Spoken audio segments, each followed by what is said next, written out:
Today on Built in the Bush, I'm joined by Dr Kate Burke, a name many of you will already know and respect across Australian agriculture. She's a highly experienced independent farm consultant and agronomist with a PhD, bringing both deep technical expertise and real commercial acumen to the table. She spent some time in the corporate sector as commercial manager for one of Australia's largest grain producers. So she doesn't just understand production, she understands what it actually takes to run a profitable farm business. Equally comfortable in boots or suits, Kate bridges the gap between paddock decisions and boardroom strategy, which is exactly where many farming businesses either thrive or quietly fall apart. She's also the author of 2 books, Succession, Future Proofing Your Family Farm, tackling one of the most toughest and avoided conversations in agriculture, and Crops, People, Money and You, which speaks directly to the reality that farming is never just about production. It's about people, decisions, and long-term sustainability. This is a conversation about more than economics. It's about decision-making, succession, profitability, and what it really takes to build a farm business that works now and for the next generation. So without any further ado, welcome to Built in the Bush, Dr. Kate Burke. Thanks, Tanya. It's an absolute thrill to be on here with you. Now, for those of you that don't know Kate, I had the pleasure of meeting her 2018 when she presented at the Tisby Ag Tech. But she does actually, I'll let you explain what you do, Kate. We've had this conversation about how you articulate this. Do you want to let the listeners know? Right. Well, essentially what I try and do is help people stress less and prosper more by thinking better. And I do that mainly with farming communities and other people involved in agriculture. Very important work and a very in-demand service or area. Before we jump into how you got into that and what that looks like, we'll start from the start. So, built in, where were you born? I was born at the Elmore Hospital. Elmore is 2 hours north of Melbourne.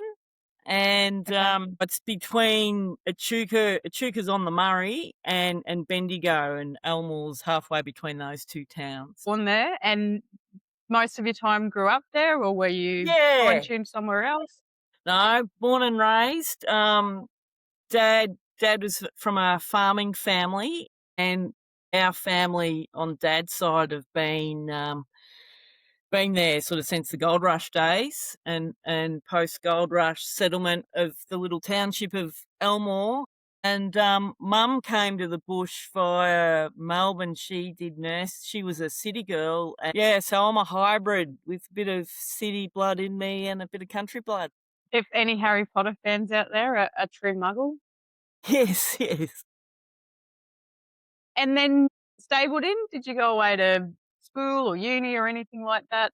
Yeah, so most of my schooling was pretty local. In the last 2 years, just at another Catholic school, a little bit further up the road, but boarded during the week at a school called St Joseph Echuca, and then down to Melbourne for uni. Did ag science at La Trobe University.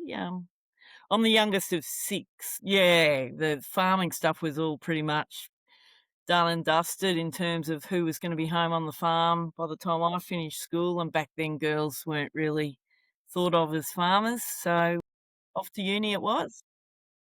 And so when you went to uni, what did you want to actually end up doing from that? Is it what you're doing today, or was there a different idea initially? Oh, that's a really good question. No, it probably was doing what I'm doing today. It took me a fair while to get to that point, but always wanted to help people. I actually wrote an essay in year 11. I was tossing up the idea of doing either physio or doing ag science and helping feed the world and solving the African famine crisis, and then got into ag and actually got into Armidale as well, and also got into Sydney to do physio, but was just a little bit shy about going into state. So I took the sort of cautious path and just went down to La Trobe Uni, only a couple of hours from home. And through that, like, I was really keen on cropping and plants and keen on what was known as extension, so you know, Mm.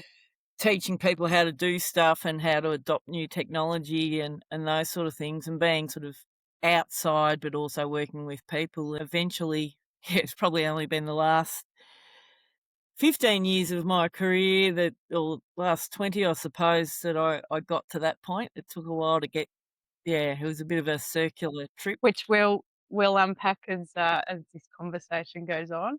So when you finish uni, we always talk about where you debuted. So which job or posting after that was the one that you look back and you think that really it set me up for where I ended up in life? Well, I guess it was my first proper job. Just a bit of context, when I graduated, it was 1989, so a couple of years after the big economic crash in the Mm. US, and interest rates were just extortionate. The So this is when Victorian, we're up at 17% and that sort of stuff? yeah, yeah, absolutely. Like my first car loan, personal loan for a car in 1992 was 14%. Um, Yeah, and mum and dad had a farmland loan at one stage that was up around 19%. Um, yeah. Just it you was just can't even fathom it today with yeah, prices, can you? and unemployment was Mm. the state governments were broke, so it was actually hard to get a job. It took me a few months to get my first real job, and I was pretty naive too about how to go about getting a job, so I think I was the world's worst, um application writer and interviewee. I was Yeah. really nervous, and they'd ask me, "Oh, what do you want to what are your 5-year goals?" And at that stage in my life, I didn't have much of a goal apart from who I was going for a beer with on that Saturday night. Yep, yep. Pretty normal for Um, that age, but yeah, yeah, and just that I found that visionary stuff really, really difficult. So I got this job at Horsham in Victoria, in Western Victoria, and it was in the lab, in the plant breeding program, working on cereal quality, so grain quality, and we were looking at, um, my job was to develop screening tests to breed better wheats for the Japanese and Korean noodle market. So quite, niche. And I had spent the 4 summers prior to that working at the local silo on the receival stand. So I had a bit of an idea about, grain quality at that point. Yeah, so that job was that was my introduction into the really strong grain growing areas of the Wimmera and the Mallee, where at that stage about 90% of Victoria's grain came from. Now there's a lot more grown in, because there's a lot less livestock in the Western District and Northeast Victoria. So that was probably the job that got me on my way. yep. And then where was the pivot point from the jobs after that or the careers to start sort of going into what you're doing now? I was in my 3rd year of that, and an opportunity came up to apply for what was known at the time as a Grain Research and Development Corporation in-service training grant, and you could go overseas and work overseas. So I teed up a job in the US, working in another cereal laboratory in all places, North Dakota State University, right up Fargo, so right up in the Midwest, Yeah, almost on the right. Canadian border. I don't know what I was thinking, like why I didn't go to Florida or California or something. Yep. Yes, as I say, I was pretty wet behind the ears and very, very green in all things world. Um, Yep. So this experience would have very quickly opened your eyes up, I imagine. It was actually a really conservative area. What that 6 months did, though, was made me realise that I didn't want to be in a lab forever, because I was at a pivot point. I'd been given an opportunity to do a PhD in starch in genetics of wheat, which would have been a hell of a lot of lab work. And Yeah. and I came back and knocked that back. And I had a really understanding boss who knew that he was trying to help me then sort of forge a career in a different path. So he was really great about it. some of his superiors weren't as good.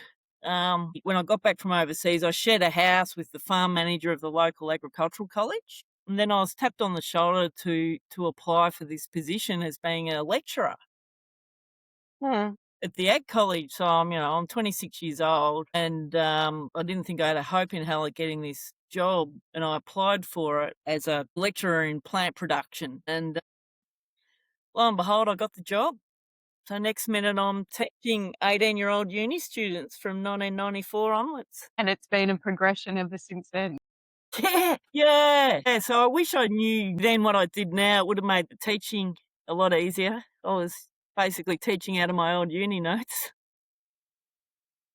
So one of the things that we talk about here as well, Kate, is how our experiences shape our values and then the choices and the strengths that we offer in life. Can you think of a failure at the time, but that redirected me to something bigger and better?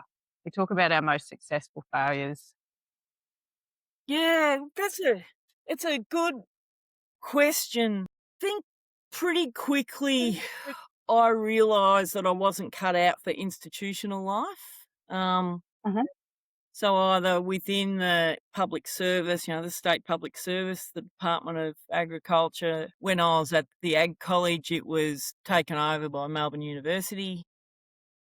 Mhm. And there was a lot of constraints in higher education in terms of, funding and whatnot. And I guess, you're young and you're impatient and you just want to get stuff done. And I look back now and I just think, oh, God, I must have been a no-all pain in the bum. But I'm glad that one opportunity that happened was I identified the need, if I was going to stay in the system, that I needed a higher education. And I actually took 3 years off full-time work and took on a scholarship and did a PhD. Um, Is that based at the college, and it was a research project around a crop called fenugreek that they had a scholarship for.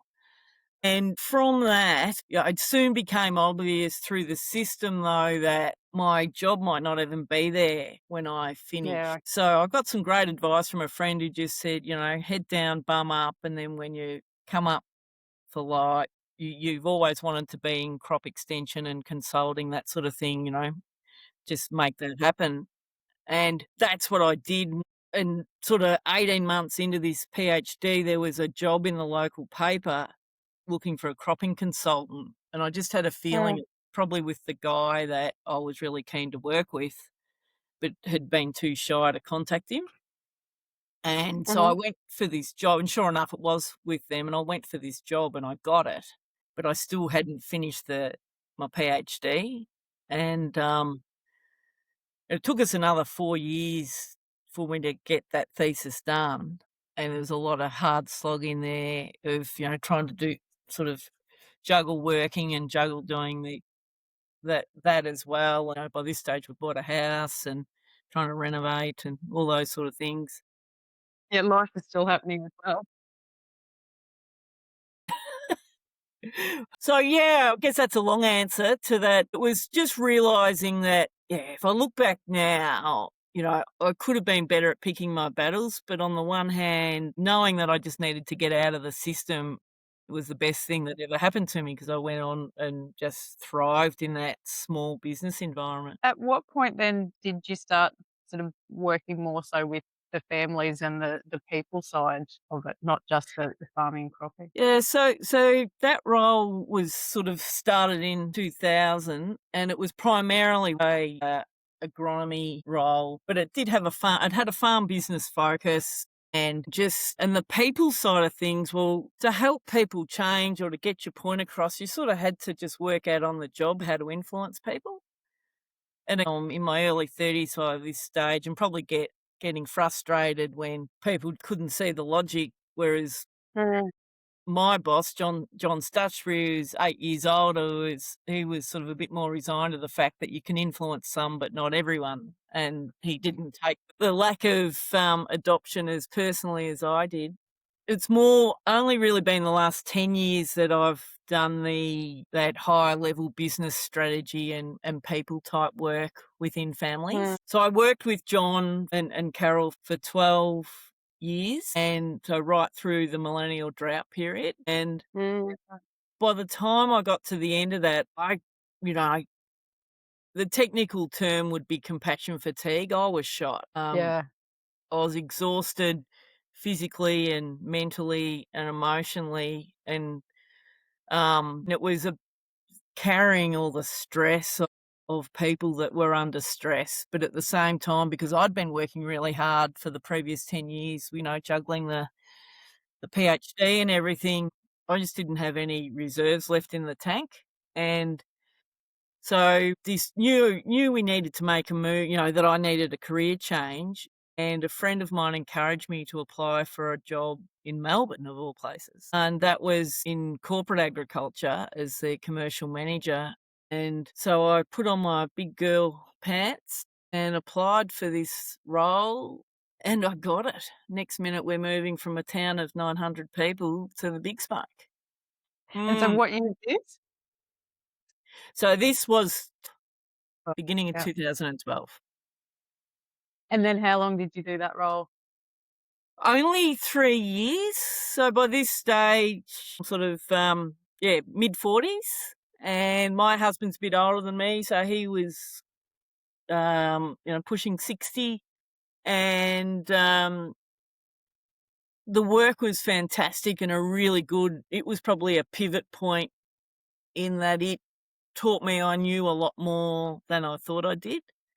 And I had a lot of skills from my scientific training that were really applicable in the finance world and that Mm. weren't naturally used in commerce. And I could hold my own intellectually. Like, I'd always told myself this story that, people in finance and commerce were sort of superior. Yep.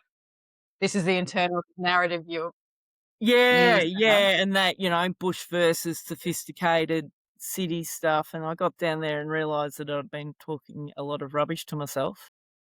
They're just humans like the rest of us. Yeah, yeah, yeah, yeah, and that some of our skills were probably, were well placed to help that industry make better Mm. decisions, particularly when it came to farming. And so we did it for 3 years. I did a lot of travel in that time because the company was national. And my husband, after 2 years, because I said to him, "We'll give it 2 to 5 years." After 2 years, he said, "Can we go home yet?" Are we there yet? Yeah, pretty much. And so I said, "Oh, give me another year." And then so after 3 years, we packed it in, and by that stage, I'd had the confidence to be able to start my own business. Mhm. And we shifted back up to Echuca, which is where we live now, and, half an hour from where I grew up, and very central. And I started Think Agri. So Think Agri, and there was a book written along the way there too. There's another book that's just about to come out, which we'll talk about. But where did that first book fit in? Yes. So Think Agri I started in 2015, and I published the book Crops, People, Money and You: The Art of Excellent Farming and Better Returns in at the end of 2020. So the first year of COVID. And I always wanted to write a book, and I had that in my mind from before when I started Think Agri. And Think Agri Mm. was always about thinking better and more thoroughly in agriculture. And I had this sort of vision that we could take the best out of both worlds, and then you can run a really cracking farm business when you put it all together. So that was Absolutely. the model, and there was enough evidence around to prove that, and I pulled that evidence together into Crops, People, Money and You. Mm. And so what is most of your work spent doing at the moment? Is it's with families? It's a mix. It's probably a third of working with individual families on the business strategy work with all the business partners, or with individual coaching or mentoring of individuals within a business. Then there's another third, which is doing training and speaking work. So still working with farmers, but usually being hosted by organisation that has me funds me to talk to their groups. So that's really cool work. I love doing training and getting people in a room and having enough time to impact. Probably the other third is working with non-family groups. So, given you've written a second book about this topic, then clearly there's still issues or problems to be solved. So, what are you seeing change in that space, I suppose, with families and farming businesses? And if I can put you on the spot, if people could take away three things from today, if they're sitting here listening, thinking, "Yeah, I know we need to do it better," um, are there three things or one or two key things they could start with? Yeah, so the second book's about farm succession, Mm, and when I started working with families again, because I wasn't that keen, to be honest, after I was just exhausted, and yeah. um, but families were coming to me saying, we want you to work with us, and we might get you to do some analysis or something." Once I got in there, I saw what they really needed was strategy, Mm, and every time succession was part of that, it came up. And so that's why I ended up writing this next book, and people wanna go straight to the solution of succession, so they wanna go to the tactics, they wanna go to the nitty-gritty of trust structures and wills and all those things, but that's the end point. Like, that's like pulling out the auger to cart the grain before you've actually sown the crop. yes, I like that. Can you say that again, please, Kate? I want everyone to hear that analogy. Going straight to the solutions around structures and the technical detail of wills and who gets what is like pulling the auger out to harvest the grain before you've Right. even sown the crop. I love it. That is the best analogy. For God, I'm using that. And it's natural, like, go to the technical expertise, and often the emotions and the relational side and is gets missed. And I guess that's my superpower of growing up the youngest of six, and dad particularly had a really big family, and mum's family were very social when we had the opportunities to interact with them. So we just always had people around us. So I'm very good at reading the room and noticing, who's who's engaged and who's not engaged. And I'm, not bad at getting people, connecting with people and making sure everyone gets a say. So I sort of stumbled into this type of work. Do you remember at what age you became aware of that skill or that ability roughly? When we started getting more social as teenagers and shifted schools, in year 11 and 12, I probably noticed that I was more comfortable making friends with strangers than, say, some of my people I grew up, even though I was still pretty shy and very shy in a professional sense for a long, long time. You realised that that people side of it though was something that Yeah, yeah, you and were people tended to warm to me, and that was nice. Back to that, your actual question about what are the 3 key yes. things. Don't ignore emotions. Emotions Mm. are as important as economics, and emotions are actually an economic driver. Oh, amen. Yes, absolutely. The second one would be focus on what you can control, and that's how your behavior and how you react and act. You can't control other people or anything they do or say. And it took me till I was about 50 to work that bit out. And the third one I reckon would be remove judgment and Mm. and replace it with curiosity and kindness. So how can people get better at that? I remember when I was getting some help after I was so exhausted, and I was actually, like, seeing a psychologist, and Mm. people kept, because I'm a bit of a workaholic, and people kept saying, "You need to be kinder to yourself." And I didn't know what that meant. And then one day the penny dropped that it was judging yourself. Stop saying should. Mm. So I reckon if you remove the word should out of your vocabulary when you're talking about yourself or others, that's a fair way of removing judgment. Yeah, that's a great tip.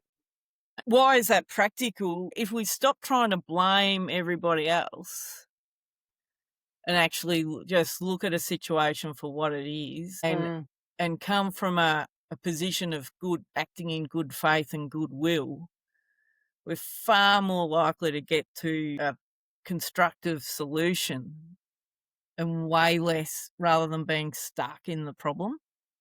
yeah, absolutely. And in human beings' defense, our reptilian brains are still wired to remember the negative and the bad Yes. things to keep us safe. But that's why it's got to be that conscious choice, doesn't it, to sort of stop yourself and say, Yes, yes, and it takes look, my brain is literally rewired after "Mm, 10 years of therapy and learning strategies and then practicing those strategies and I do it on a really but we all stuff up, and that's the other thing about removing judgment. We're human, so we're gonna make mistakes and we're gonna right, fail and we're gonna stuff up. And I think once you stop beating yourself up every time you stuff up or stop, belting others over the head, we've just got mm, energy for other stuff that's more constructive. absolutely." Curious, so I've been through my own growth journey with that and with psychologists and all the rest of it. What do you think? Can you be truly kind to others if you haven't learnt to be kind to yourself first? Well, I don't think you can. Yeah, that's where I'm at as well. But I'm yeah curious to hear what other opinions or Here's my theory. You may think you're being kind to others if you're a people pleaser. So spreading yourself thin, saying yes to every drinks party you're invited to or on every committee known to man, but you're actually not being kind to them because you're not present. You'd have mates like this, like I do, who, you know, they stop in for afternoon tea, but they're looking at their watch because they've committed to 5 other things, so they're not present. Mm, And I think by setting boundaries, like boundaries is a really big part of this, and part of the work, the resilience advisor work I do is all around setting boundaries so that you can bring your best self to the role that you're in. And you're not being kind to yourself if you're spreading yourself too thin. mm, What I call her my mind mechanic, the first time she said to me was, "I just wanna help you be the best person you can be." yeah. I was like, "Oh, bloody hell," "that's impossible." But I think 10 years later, when I come across a sticky situation, it might not feel great at the time, but I've got these strategies now and I just put them in place and do it. Are you able to use that then with some of your clients when you see them? Yeah, absolutely, and I've done extra training around that, and I've got a great network of people that have been in this industry for a long time and have come from, say, a psychology background or a facilitation background rather than my technical background. Mm. And you just learn as you go and you learn from other people. And talking about learning as you go, I'm just curious, you made a point at the start when you first went to your job interview, et cetera, of asking that question 5 years down the track. You said that visionary stuff was not your thing, or it was you weren't good at it, or it was new to you then. Clearly now with what you do, the visionary stuff is one of your strengths. Yeah, What do you think helped shape that, it's along the way? really yeah, that's a really good question. The first time I ever felt comfortable setting clear goals was just around the time of my 40th birthday. Mm, I'd never been able to be that to define goals, but I always had a sense of where I wanted to go. I'm a highly intuitive person. So when you do that Myers-Briggs stuff, like I'm very strong on the end. Um, so I had this sense, for example, that I wanted to work in plant-based agriculture. I had a sense I wanted to work with people, so I just sort of intuitively chose paths that got me yeah, there yep. rather than saying, "Righto, on this date, I am going to do this course, and by this date, I'm going to do this, blah, blah, blah." But when I got to about 40, maybe it was just a maturity thing and a self-confidence thing. I remember waking up one morning, and I just had this clear, righto, I think, I've been in this role now for 8 years. I'd like to be out of it, give it another 5 years maximum. I don't wanna be living in a small town in Western Victoria in another 10 years. I'd like to be over in central or north central Victoria. I wouldn't mind having a crack at living in Melbourne again, with money as opposed to being a student. So I sort of Yep. all these things popped into my head and, stuff more little things like where we were living at the time, right, we need to finish the renovation. And my poor husband, he woke up and I'd been awake for 4 hours and had written this big list. And he's like barely opened his eyes and I'm like, right, here's the 10-year plan. And this is from someone who had never traditionally sat down before and Never. had a fixed plan. Your And, poor and husband must have wondered if he was still sleeping or having a nightmare or yeah, I think it was a bit like that. And then I realized, okay, a bit too soon. What I've learnt since then is whenever I write something down like that with a target, I usually exceed, I get there 3 or 4 years before. Mm. I thought by this stage, I'd had a bit of practice with strategy and things in my corporate role and understood the importance of planning and goal setting and things like that.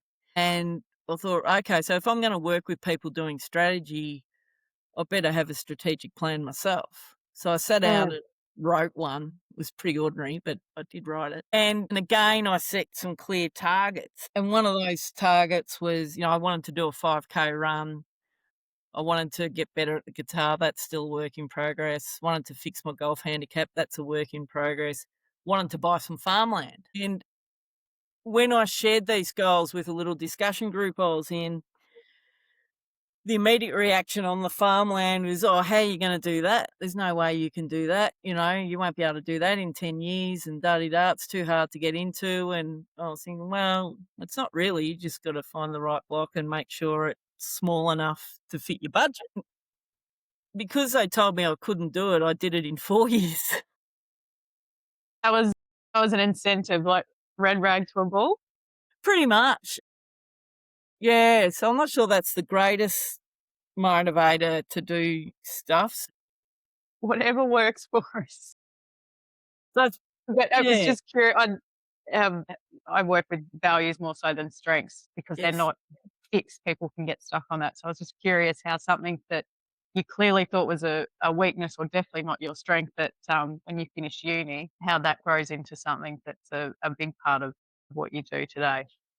Yeah. And I think if you go to the values behind that, the values had never changed.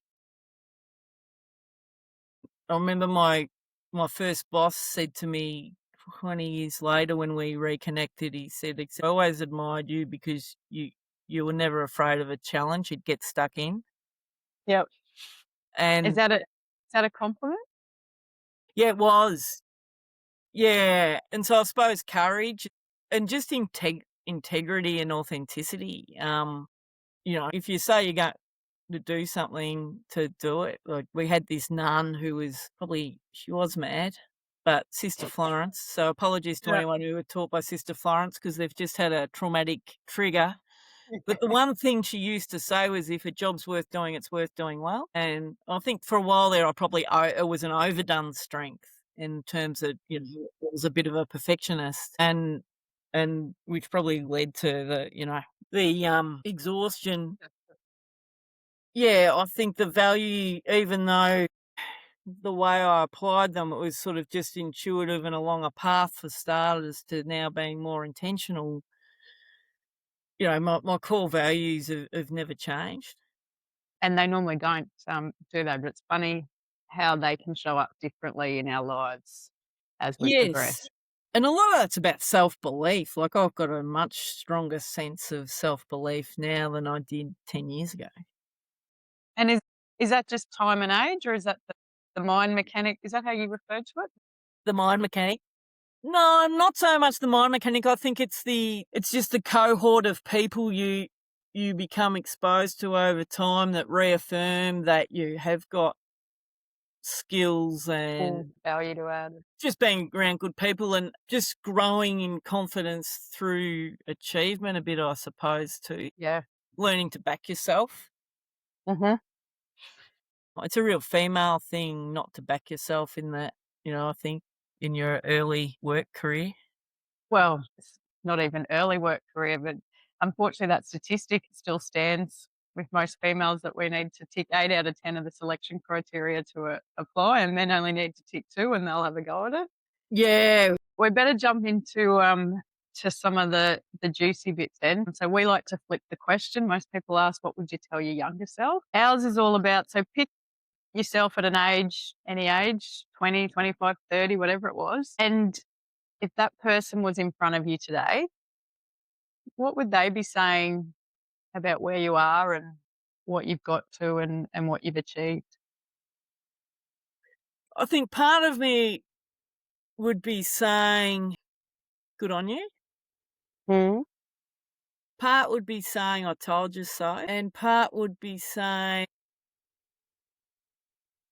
sort of trying to, doing a Brene Brown here. I just need to pause for a minute and think this through. I think it would be around that, well done for persevering despite all the self-doubt. What do you think they'd be most surprised about? I don't think at 25 I would have ever imagined owning farmland or, owning the real estate where we live. Just that.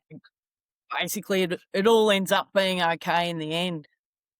Financial security and those sort of things. Like when you're 25, 30, you just think you're never going to get there. It all seems overwhelming, doesn't it, at that age? And that's what I tell young people that I'm working with or addressing to, that 99% of the things they're worried about aren't going to be a problem in the long run. Yep. What would they be most proud of, your 25-year-old self? I reckon that they'd be proud that I've probably developed into a better person, like less emotionally reactive and less judgmental. And I reckon I'm a better person now than I was as a 25-year-old. And most embarrassed by? There's always something our younger self would be embarrassed by looking at us now. What a know-all I was. That'd be it, wouldn't it? Opinionated know-all. Yeah. I love that question. It's fascinating what people come up with. Yeah, what's been your favourite answer? Actually, I think it was Alan Parker's. It was, what a nerd. Like, just what a nerd. And it was his 17-year-old self or 15-year-old self. That sort of, yeah, that was a funny one. All right. So now we get to a slightly bumpy section, over the grid. What gets you out of bed in the morning, Kate? Oh, what gets me out of bed? I think just every day's a bonus, so you might as well enjoy it. Yep, absolutely. And ever suffered from burnout or mental illness? Yeah, I have actually. I talked before about that period where I was just physically and mentally exhausted. My stress levels were so high that it manifested into mixed anxiety and depression. And looking back now, I was the sort of kid who would always have butterflies on sports days, and as a late teenager, early 20s, going to social functions, it wasn't uncommon for me to pull over on the side of the road and vomit, and vomit on my way to vomit on my way to exams, without knowing that anxiety was a thing. And looking back, I probably had my first episode of depression in year 12 without knowing what it was, or maybe even year 10. And then another one at uni. I was a chronic procrastinator. And then, the big one was the end of 2010. I just realised one morning that I ticked all the boxes in those, looking after yourself and your family books that you're handing around for drought-affected farmers, and I ticked all the boxes, but I'd probably been pushing it to one side for, I reckon, 2006 was when it 2005-6 was when it emerged, and I pushed it away for before I did anything about it for 5 years. Yep. Which isn't uncommon for us to do that, but how did that play out then? Oh, not well. Um, That's the downside. The longer we ignore it, the harder we have to fall to face it sometimes, isn't it? yeah, yeah, and by the time I did face it, my husband and I had lost 2 parents in a short period of time, Oh, so there yeah, was grief in there, and then my mother died as yeah. well, so we lost 3 parents in 18 months. Hey, that's a lot. Yeah, it was a lot. I'm back in the peak of the millennial drought, sort of 2006, that era. There's a lot of Yeah. shame around mental illness then Mm. and mental health, and, it was just not talked about, and you felt weak, and Yep. there's so much emphasis on helping the farmers and the farmers' family, like the service providers were completely overlooked, and Mm. I remember throwing a few hints out around that, but it just never really got picked up because of lack of awareness, and 'Cause it wasn't a thing back then, was it? It wasn't something that people spoke about or were aware of, or I mean, now they're yeah, very it was conscious sort of of like more providers. in, "Oh, did you know so and so's got depression?" And then that was the end of the discussion. And even I Yeah. remember when I presented at the doctor in end of 2012, I pretty much had to tell him how to get myself onto a mental health care plan. Yeah, So, right. he Jeez. go luckily, the irony of all this, I've got a brother who's a psychiatric nurse and a friend who is also a mental health professional, so I plucked up the courage to go and Yeah. talk to them. Even I remember the day I told mum, and she I think because she was probably feeling a bit guilty, she just changed the subject straight away. I remember when I first told my mum I went on antidepressants, it was pretty much the same, response. Yeah, Like, yeah, it that couldn't have generation restored. aren't good at dealing with, the reality of those sort of topics. Yeah, and the stigma that is still associated with it for them, Yeah, particularly as an age group. Yeah. How did and you cope with that, though? I mean, that's I you're was just coming to terms isolating. with it. Yeah, Mm. it took me a long time before I spoke about it to anyone. Like, a few clearly my husband, and a few other trusted had a couple of friends I relied on a lot during Yeah. during that period, and then getting the right therapist when you're based in the bush is challenging, and Mm. really the move to Melbourne ended up with me meeting my psychologist, Therese Barry, who I affectionately refer to as the mind mechanic. And she's just a really top quality professional, but she grew up in the bush. So she Yeah. understood the dynamic and grew up in a large farming family, but she also was very pragmatic. And at the time when I was working in corporate, she advised me not to reveal that because in her experiences, most corporate organisations 10 years ago didn't know what to do with that information, and it would actually Mm. bias their decision making processes around you. Yeah. Yep. I can tell And you firsthand that that is, it was my choice to leave, and I still got a promotion, but yes, it is a black mark on you and your file in the corporate world, certainly in that time.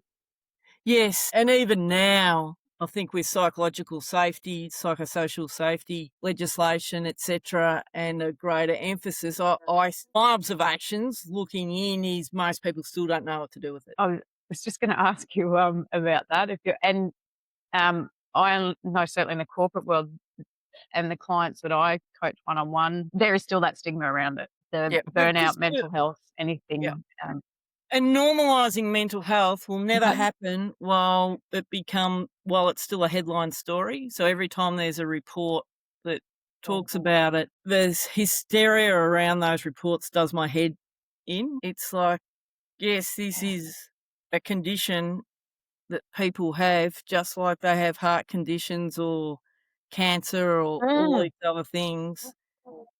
People don't need your sympathy, they need your empathy, and they just need practical strategies, and, don't lose your Yeah, bloody shit over this stuff, just to be it's, blunt.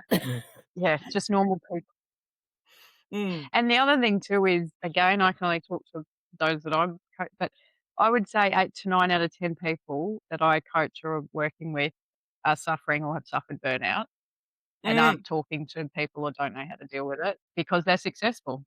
And there's still this stigma there that if you're successful, you shouldn't experience burnout or you shouldn't have any mental health episodes. I'm keen to hear your opinion on Well, we clearly had a genetic predisposition in our family, and my dad was probably undiagnosed depression. So was his brother, probably. He's plenty of anxiety runs through. So if you've got the ingredients of, perhaps a that. genetic predisposition, and then stressors along the way. We had some family trauma when I was a kid. My brother had a serious tractor accident. Lots of things go Yeah. on. And so these things happen. I come across as a strong personality and quite direct and outspoken. So people were gobsmacked when they found out that Mm, internally I was really suffering really badly. Even now when I tell yeah. people, they had no idea, absolutely no idea. Yeah. I was very good at masking it. Which most people that, that burn out,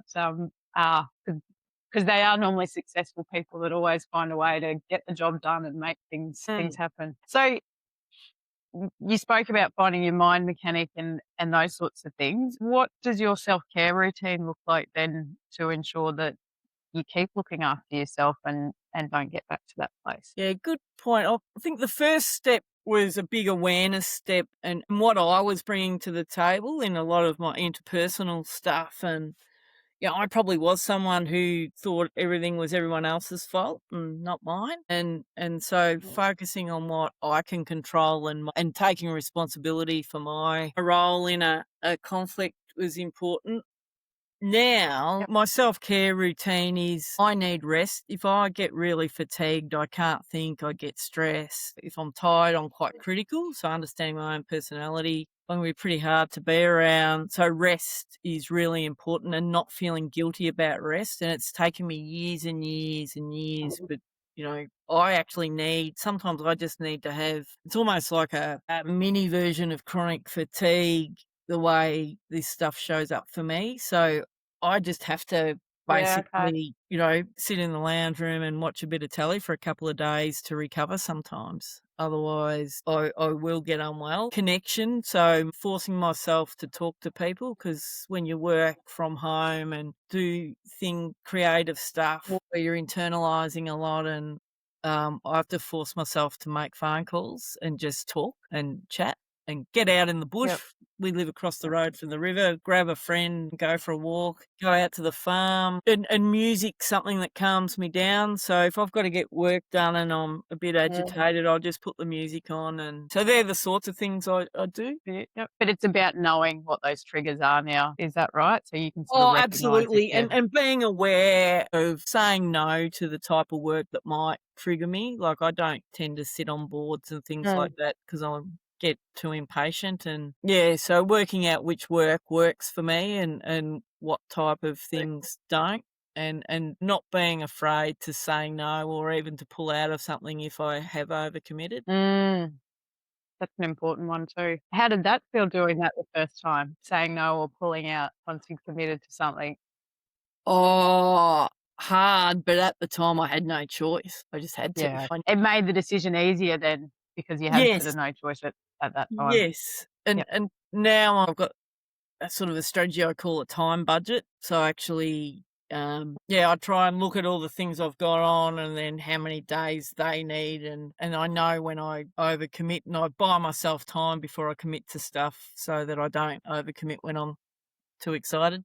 Yeah, absolutely. I love this one. I do this with clients as well. Work out what are the hours that I can commit to friends and to work Mm, and to family so that when you're excited in the heat of the moment, you don't go, "Yeah, mm. sure, I can do that." You know that you've got some framework there to check, so that Yeah. you're honouring yourself and your boundaries, don't you?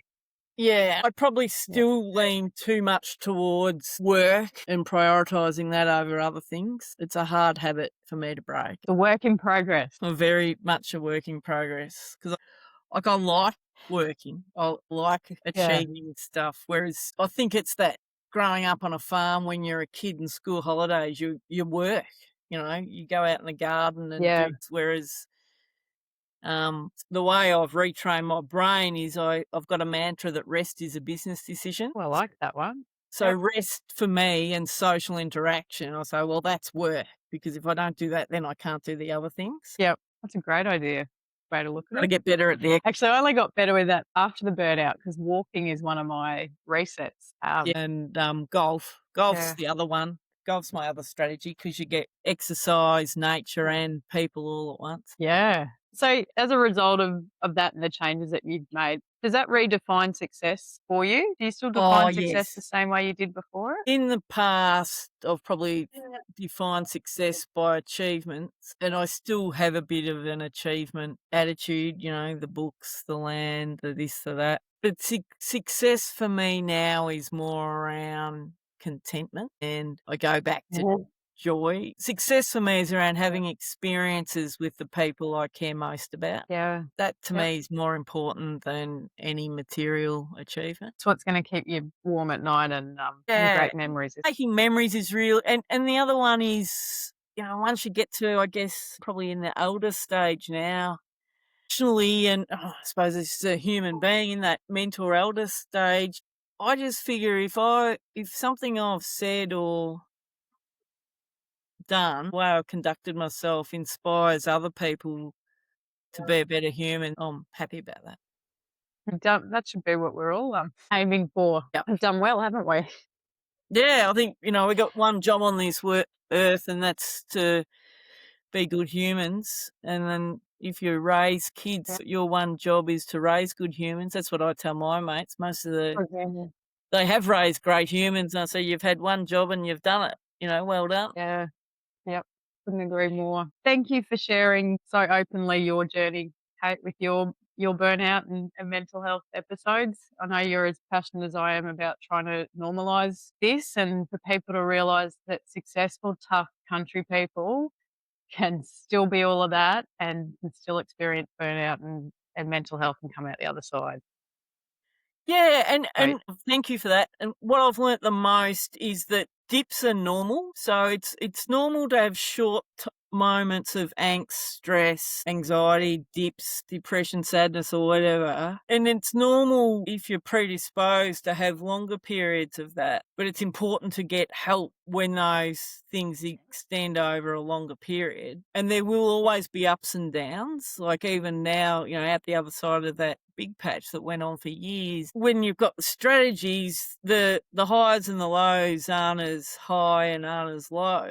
One things that my brother and I talk about is the sort of medicalising of normal stress as opposed to a mental health episode, and Yeah. and being So there's a difference mindful that between there's we're all going to feel anxious and nervous before we get up on stage, but that doesn't mean you have anxiety. yeah, absolutely. So I think the more we become fluent about this is great, as long as we don't medicalise stuff that isn't actually there too. Isn't it important to differentiate what just everyday life and Yeah, normal stress and reactions and anxiousness is emotions and as opposed to, yeah. serious illness. All right, we'll jump into the questions to let you get back to helping the people and doing what you do best. So what does the bush need more of? The bush needs to be more open to the experiences of other people that aren't like them. Mm, that's a good one. Yeah. What does Australia need more of? The same.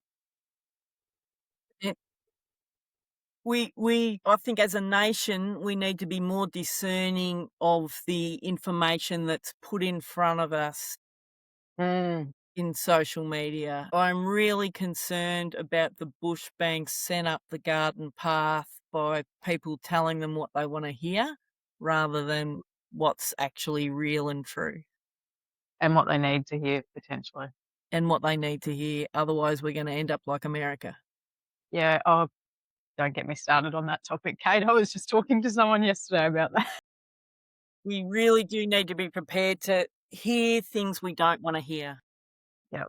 And just be checking the sources of the information or the Yeah, so the literature that question we're The question I'll encourage people to think about is, what is the motivation of the person who is telling me this? Exactly. What are they going to gain out of it? Hmm. Yep, What is their true motivation? yep. Good question to ask. And what does Kate need more of in 2026? In 2026, you can never get enough joy in your life. I just want more Definitely. joy because I'm a Yep. joy addict. We should all be a joy addict. That's something healthy for us to be addicted to. Kate, before we go, I'll just get you to give the title of your book again, and what date will it be available? Okay, so the title is Succession: Future Proofing Your Family Farm, and it is available as of yesterday, 28th of the 11th, 2020, thinkagri.com.au, and just go to Kate's books and you'll be able to work it out from there. Anyone that's listening that's family farm or succession, doesn't even have to be a farm or family type of business, you can get the book on the website. Been a pleasure to have you. Thank you, Tanya. It's been terrific, and I think it's a real gift to be able to be given the time to sit back and reflect a bit. So thanks for that. Not a problem. It's a gift for us and the listeners to get to sit back and to hear some of your story and what you're doing in the world. So thank you. The succession piece is only getting bigger and bigger. I couldn't agree more. Succession is about the emotions as well as Yeah, the we've just got to economics. elevate the emotions in the That's discussion. it. That's it. As long as we're dealing with those as well, we'll have much better outcomes, won't we? We will indeed. Absolutely. Thank you again for sharing, Kate, and for coming on Built in the Bush. Can't wait to read your book and catch up with you again soon. Thanks, Tanya. You're a legend.